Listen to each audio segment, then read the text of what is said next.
As early as 1964, Robert Welch began delivering his historical analysis of the Bavarian Illuminati in a brilliant speech entitled More Stately Mansions. The reader might wonder what relevance this 18th century conspiratorial body could possibly have to America in the 1960s or to this nation today. Robert Welch would answer, and frequently did answer, plenty. And he spent a great deal of energy explaining to anyone who would listen exactly what that relevance was. In 1966, he traced the tracks left by conspirators over the past 200 years in his seminal essay, The Truth in Time. He delivered the essay as a speech on numerous occasions, one of which was captured on film and immediately reproduced and shown to audiences throughout the nation. In this remarkable assemblage of documented facts and well-reasoned conclusions, Robert Welch explained what to many had remained unexplainable. He concluded that the communist movement is only a tool of the conspiracy. Yes, communism is a monumental blot on the history of the human race, he maintained, but its rise to power could not be understood without the realization that non-communists have, from communism's very beginnings, financed, guided, and controlled it from above. It was in The Truth in Time that the founder of the John Birch Society first adopted the term insiders to refer to those who hold places in an inner core of conspiratorial power. It was these individuals, claimed Robert Welch, who, just as the Illuminists in their day had used other groups and individuals, quote, were using the communists, the anarchists, the socialists of various hues and kinds, and dozens of other groups to promote their purposes. Some of them may never have been communists, while others were, said Robert Welch. To avoid as much dispute as possible, therefore, let's call this ruling clique simply the insiders. Like their predecessors for more than 2 centuries, the insiders who lead the master conspiracy today are not necessarily communists. They are megalomaniacal zealots whose goal remains the establishment for themselves of raw power over the human race.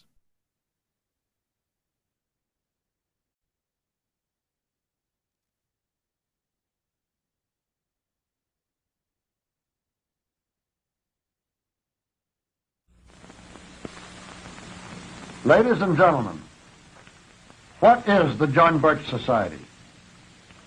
An adequate answer to that question requires 2 full days. But we'll give you as much basic understanding of the society in a 30-minute summary as we can. And for that purpose, let's start at the beginning. The John Birch Society was founded in Indianapolis on December 9, 1958. It was chartered under the general laws of Massachusetts as a non-profit educational organization. We have lived up meticulously to those specifications, including not making any profit, for 7 years. During these 7 years, we have sought to bring into the John Birch Society only men and women of good character, humane consciences, and religious ideals. For we are striving to set an example by dedication, integrity, and purpose in word and deed, which our children's children may follow without hesitation. Members of the society are of all races, colors, and creeds. We are of all social, economic, and educational levels. We are individualists who disagree among ourselves about many things, but we are firmly united in devotion to those beliefs, principles, and purposes which we do hold in common. For we have voluntarily joined together, 1, to combat more effectively the evil forces which now threaten our freedom, our lives, our country, and our civilization. 2, to prevail upon our fellow citizens to start pulling out of the deepening morass of collectivism and then climb up the mountain to higher levels of individual freedom and responsibility than man has ever achieved before. 3, to restore with brighter luster and deeper conviction the faith-inspired morality, the spiritual sense of values, and the ennobling aspirations on which our Western civilization has been built. The long-range objective of the society has been summarized as less government, more responsibility, and a better world. 2. So of course we collided with communism. For these purposes bring us immediately into conflict with the communists on two levels. On the ideological plane, the communists seek always and everywhere to bring about more government, less individual responsibility, and an immoral world. And on the plane of action, until the communists can be stopped from completing their subjugation of the whole world, there will be no opportunity for us to move forward at all towards our permanent goals. We have undertaken, therefore, to play a leading role in slowing down, stopping, and eventually routing the communist conspiracy. We realize that the one thing no conspiracy can withstand is the light of day on its activities. The only danger to their gigantic conspiracy, which the communists fear, is exposure. For this reason, we do all that we can to bring to our fellow citizens more knowledge and a better understanding of the methods, the progress, and the menace of the communist machine. In this undertaking, we have become a new form of opposition to the communists, which they have never faced before in any of the vast areas they have already taken over. So the communists, grasping this fact very early, set out in 1961 to destroy us. The most official communist publication in the United States is The Worker, in which the line is laid down for the faithful. During the last 6 months of 1961, there was, we believe, only one issue of this weekly which did not contain an attack somewhere in its pages on the John Birch Society. And a number of issues contained as many as 6 or 7 separate attacks on us at that many different places. The comsimps got the point and have been carrying out the indicated program with increasing furor ever since. Of course, the communists follow Lenin's basic strategy of advancing communism by non-communist hands. They could never impose the tyrannical rule of some 3% of a population over the whole population, which they repeatedly do in one country after another, unless they could inveigle enough non-communists and even anti-communists among that other 97% into doing their dirty work for them. Deceptively appealing, for instance, to every motivation in human character, from sordid selfishness to practical politics to misguided idealism, they have gradually beguiled a lot of very good Americans into joining the attack on us, until the maligning of the John Birch Society has probably exceeded in intensiveness and extensiveness that faced by any other organization in all American history. And in general, our defamers do not even try to refute the facts on which we focus attention. They merely call us names for bringing these facts to light. 3. Next, and in due course, we stirred up the politicians. This was inevitable, even though the John Birch Society is, in no sense, a political organization. We simply try to give our members information, understanding, and we hope even inspiration, which will make them better citizens. As good citizens, they may take an active part in politics, but each member does so entirely on his own, working in the party of his choice for the candidate of his choice, exactly as do members of the American Legion or of the Knights of Columbus or of the Rotary Club or a Baptist church. For we regard education as the means and political action as only the mechanics for bringing about improvements in government. The mechanics will automatically be used when sufficient education has prepared the way.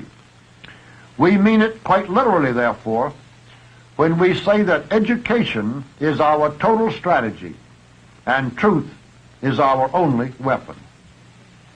Or, as made clear throughout the Blue Book and emphasized on its last page, our gigantic task is simply to create understanding. Members of the John Birch Society, however, are extremely hardworking, highly respected in their local communities, and always earnestly determined on behalf of any cause or candidate that they support. When circumstances bring any appreciable number together behind any particular candidate, their weight is out of all proportion to their numbers. And that weight is usually felt, of course, on the side of the conservatives of either party. So the liberals of both parties naturally raise all the clamor they can against Birchers in politics.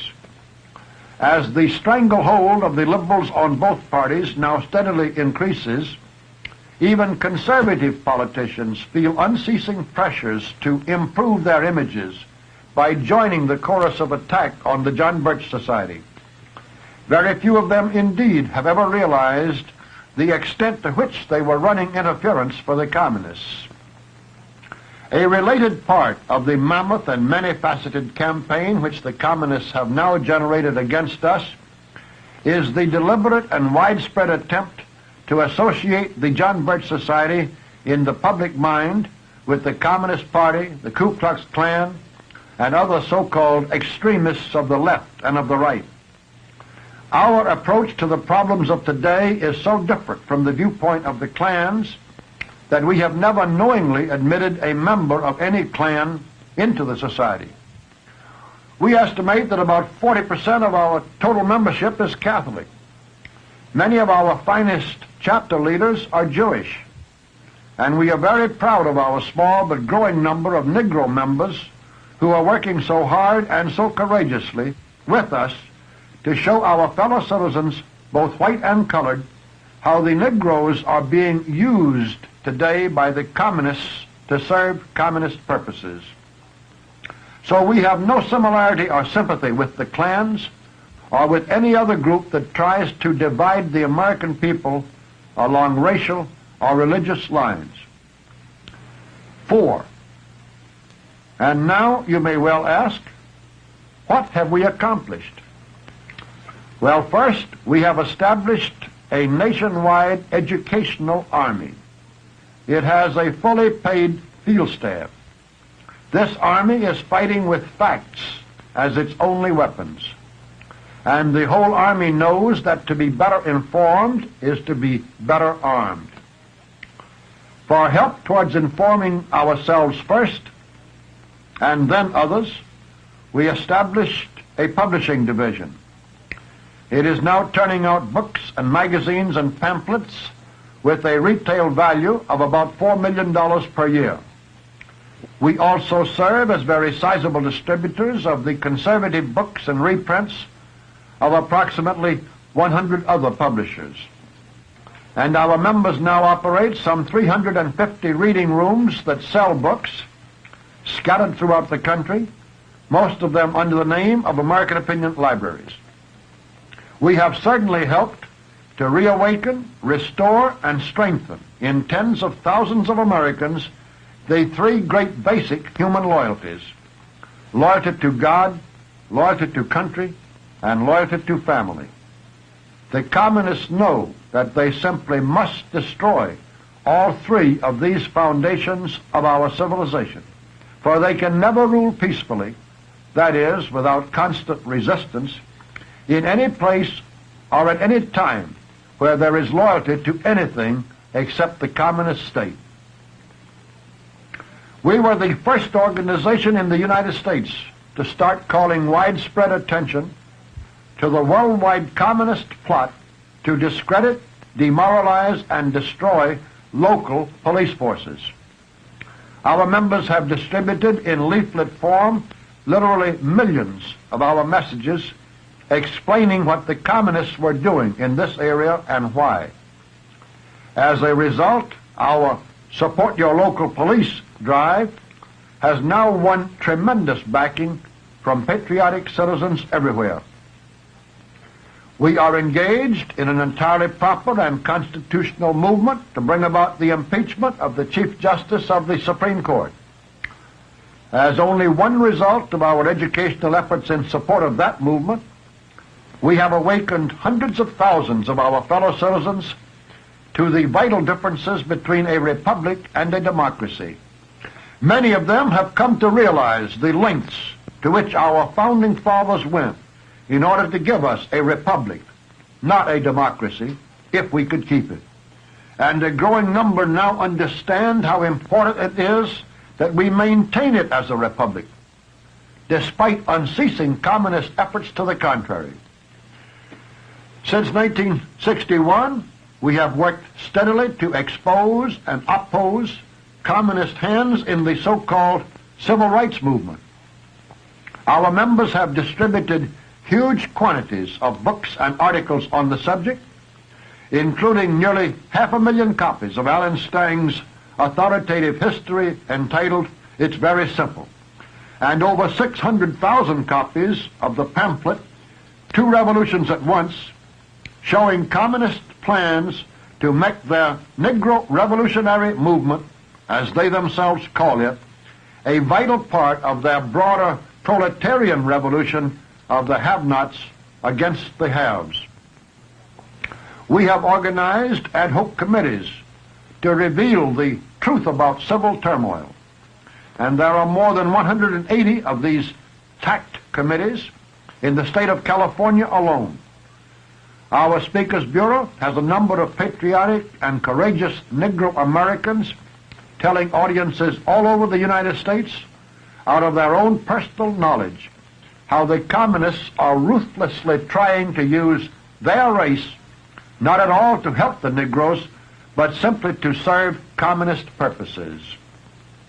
Through these and many other extensive means and methods, we believe we have done more than all other groups in America combined to wake up the American people to what is being done to them in the name of civil rights, which is exactly what was done in China in the name and under the equally idealistic sounding pretense of agrarian reform. And while we certainly do not want to deceive ourselves or anybody else about our accomplishments, we believe we have been successful in bogging down this very strategic part of the whole communist program. More recently, we have been emphasizing the horror of wasting American lives in Vietnam in a stage-managed exhibition carried on by Washington for the political advantages of being at war and without any will to win. Our slogan, "When are we going to win this war in Vietnam and why not?" is now being repeated widely enough to drive home our point in the minds of millions of people. And our further slogan, "Why fight them in Vietnam and help them everywhere else?" is also making more and more Americans recognize the absurdity of the administrative pretense that it is really trying to stop the communists at all. The American people need to grasp the terrible fact that the same roadshow which was acted out in Korea, with communist influences controlling both sides, is now being staged at a new location with no change in the plot and little change in the team of producers.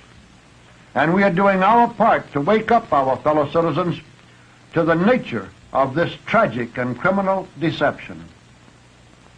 We are fighting effectively on many other fronts, and we have helped mightily to offset the emotional and extravagant tendencies of the prejudiced and the poorly informed to blame communism on any one group or race or organization.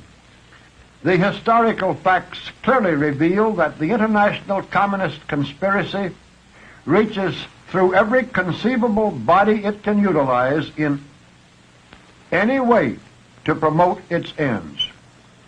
And we have insisted from the beginning that we are fighting the communists and nobody else.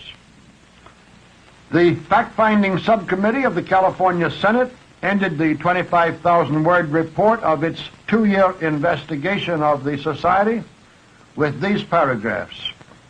Quote, "We believe that the reason the John Birch Society has attracted so many members is that it simply appeared to them to be the most effective, indeed the only, organization through which they could join in a national movement to learn the truth about the communist menace and then take some positive concerted action to prevent its spread.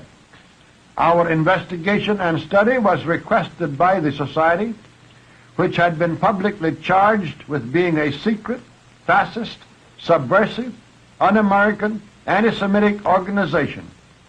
We have not found any of these accusations to be supported by the evidence." Unquote. What we have accomplished above all else is to keep the John Birch Society alive and growing as a rallying point for the increasing number of informed and patriotic anti-communists.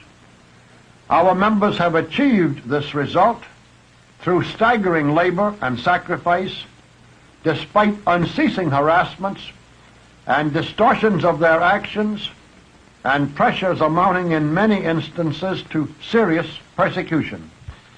And we intend to keep on growing, for we believe the incredibly vicious and massive attacks on the Society have been due, in any final analysis, not to our mistakes and our failures, but to our successes and our progress. 5. So we now ask a question ourselves. Which do you choose? We cannot give you here the full basis for that choice, but let's put down a few point-by-point comparisons of the Society with its communist enemies. 1. The communists seek unlimited power for themselves over the whole human race. The John Birch Society does not want any power at all over anybody, either now or in the future.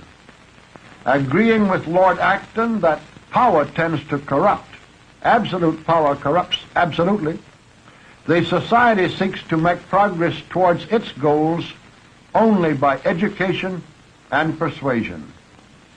2. The communists believe that any means may be used to attain their ends. The Society believes that improper means are never justified by even the noblest of aims, and that means are as important as ends in any worthwhile civilization. 3. The communists always accuse their enemies, such as the John Birch Society, of exactly those crimes which the communists themselves are committing. We do not bear false witness against anybody about anything. 4. The communists believe that words should be used to conceal thoughts and that promises are made to be broken. The John Birch Society believes that simple truth is the very core of morality, and that when we can persuade enough people to make truth the prerequisite to all statements and the accepted guide to all actions, at least half of the world's problems will rapidly disappear. 5. The communists operate in secrecy and darkness. We follow the preponderant custom among all American voluntary associations of not publishing the list of our members. With that exception, the John Birch Society has absolutely no secrets of any kind. 6. The communists seek to break down all morality, all tradition, and to destroy the whole spiritual and aesthetic sense of values which we have inherited. The Society believes that a reverent continuity in human affairs is of extreme importance, and that even the most desirable change should be made cautiously in order to be sure that it constitutes improvement. 7. The communists believe that man is just a material combination of atoms with no other purpose than satisfaction of the desires of the physical entity thus assembled. The John Birch Society believes that a divine creator has endowed man with a purpose and an upward reach which are far superior to and frequently prompt a willing sacrifice of the desires and needs of the individual himself. 8. The communists, Lenin, Lunacharsky, many others, openly preach that men must learn to hate, and that only through spreading sufficient hatred can the communists succeed in ruling the world. The John Birch Society hates nobody, not even the communists, but only the evil which they do. The Society believes that love for one's neighbor and goodwill towards all men should be a fundamental motivation in all human relationships. We have summarized the differences between the communist program and our own in the following paragraph. We must oppose secrecy with open-handedness. We must publish to the world our beliefs, our purposes, and our methods as fully as the collectivists conceal and disguise their own. We must oppose conspiracy not with counter-conspiracy, but with exposure, justice, and education.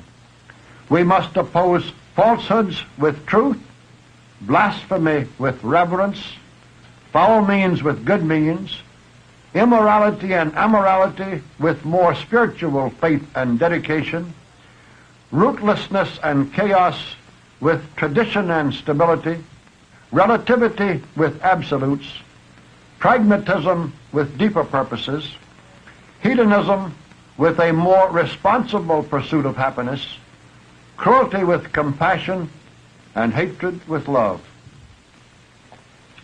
Section 6. Finally, how do we go about these ambitious tasks? Well, the organizational mechanics of the John Birch Society are pretty well known today, so we'll make this part of our outline very brief. Most of our members belong to local chapters, usually of from about 10 to 20 members each. Each one has a chapter leader who serves without pay. Usually, for every 4 to 8 chapters, there is a section leader who is also a volunteer. Then, for anywhere from 40 to 100 chapters, we have a coordinator who is a fully paid member of our field staff. Supervising from 5 to 10 coordinators each, there is a major coordinator. Eventually, as growth and revenue make it appropriate, we shall have district governors above the major coordinators. And the top governing body of the society is our council, while I try as founder and president to keep all of this huge educational army functioning as an effective body. We also have a home chapter for those members who, for whatever reason, cannot take part in the activities of a local working chapter. Our dues in either case are $24 per year for men and $12 per year for women, payable monthly if preferred by the members of local chapters. We also offer life memberships at $1,000 each and are very proud of the many hundreds of members we now have in that category. Our dues actually pay only about 1/3 of the cost of maintaining our field staff, office services, and organizational activities. So we have to make up the remainder by contributions and revenue from many sources. Our publishing and all similar activities are carried on by an affiliated corporation controlled by the Society, and which we do our utmost to have show a profit on its operations if we can. And now, by this time, it should be clear that the John Birch Society is no ephemeral organization of loose ties and uncertain loyalties. We are not going through a lot of pretty motions, but are building very solidly for decades to come. And we mean business every step of the way. So let's clarify a point on which we have been so widely but so unfairly criticized. For the John Birch Society is, quite frankly and by design, a monolithic body. We believe a constitutional republic to be probably the best form of government that man has yet devised. And even a republican form of non-governmental organization has many attractions and advantages under favorable conditions. But under less happy circumstances, it lends itself too readily to infiltration, distortion, and disruption. So, for withstanding the stresses and strains of internal differences and external animosities throughout changing political climates over long periods of time, for the building of morale and loyalty and the feeling of unified purpose and closely knit strength, for effective functioning in periods of crisis and a permanence of high dedication throughout more peaceful decades, for these and many other reasons, the John Birch Society operates under authoritative control at all levels. The fear of tyrannical oppression of individuals and other arguments against the authoritative structure in the form of governments have little bearing on the case of a voluntary association where anybody can resign at any time and where the authoritative power can be exercised and enforced only by persuasion. And what little validity they do have is overweighed for us by the advantages of firm and positive direction of the Society's energies, especially for the fight against communism, which is the first great task of the Society. It is imperative that all the strength we can muster be subject to smoothly functioning direction from the top. We are quite aware that no collection of debating societies is ever going to stop the communist conspiracy from taking us over, and we have had no intention of adding another frustrated group to their number. For we are not kidding ourselves nor anybody else. We really intend to stop the communists. Now, we can allow for differences of opinion. In fact, working with tens of thousands of conservative individualists, we live happily at the center of a beehive of differing opinions about everything from segregation to silver coinage, or from the teaching of Latin in public schools to the proper lengths of women's skirts. We need and welcome advice, and we get it by the ton. You ought to see our mail. And we use the normal measure of diplomacy always called for in dealing with human beings. But whenever differences of opinion are blown up into acrimonious quarrels at the local level, or get translated into a lack of loyal support for the basic purposes of the Society, we have shortcuts when absolutely necessary for clearing up the trouble with as little damage to morale as possible without going through any congress of so-called democratic processes. We must have, for otherwise, ladies and gentlemen, and this is the whole point, communist infiltrators could have bogged us down in interminable disagreements, schisms, and feuds before we ever became seriously effective. In fact, it would be easy to show today from actual experiences how the John Birch Society would have been torn to pieces and virtually destroyed long before now, had it not been for this ability on our part to protect ourselves from undermining efforts of a very professional order. In conclusion, ladies and gentlemen, let me point out that when you join the John Birch Society and while you are a member, we are a demanding organization. We expect, and goodness knows we receive, far more work and dedication and far more sacrifice of other interests on the part of our members than you are likely ever to have given or thought of giving to any other organization outside of your church.